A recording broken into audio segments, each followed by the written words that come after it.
Hi friends, চলে আসলাম আবারও একটা নতুন লাঞ্চের থালি নিয়ে। আর চলো বলে দিই আজকে লাঞ্চের থালিতে কী কী রয়েছে।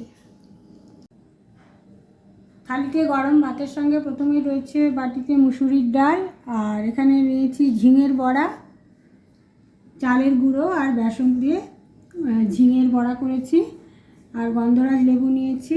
আর এখানে রয়েছে লাউ পাতায় পোস্ত পাতুরি, পোস্ত বেটে নিয়ে তার মধ্যে পেঁয়াজ কুচি দিয়ে আর সর্ষের তেল, একটু নুন, অল্প হলুদ, একটু মিষ্টি দিয়ে ওই লাউ পাতার মধ্যে ভরে লাউ পাতাটাকে ওই টুথপিক দিয়ে ফোল্ড করে নিয়েছি। তারপরে একটু 3-4 মিনিট ভাপিয়ে নিয়েছি, তারপর ননস্টিক প্যানে শ্যালো ফ্রাই করে নিয়েছি।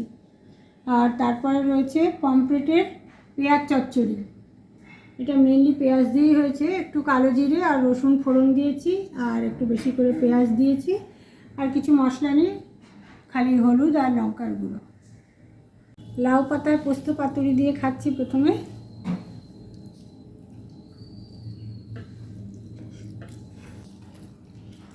দুর্দান্ত লাগে খেতে বন্ধুরা, তোমরা বাড়িতে এই রেসিপিটা অবশ্যই ট্রাই করো, দারুণ লাগবে খেতে। তাহলে লাঞ্চটা পুরো কমপ্লিট করি, দেখা হচ্ছে নেক্সট এপিসোডে।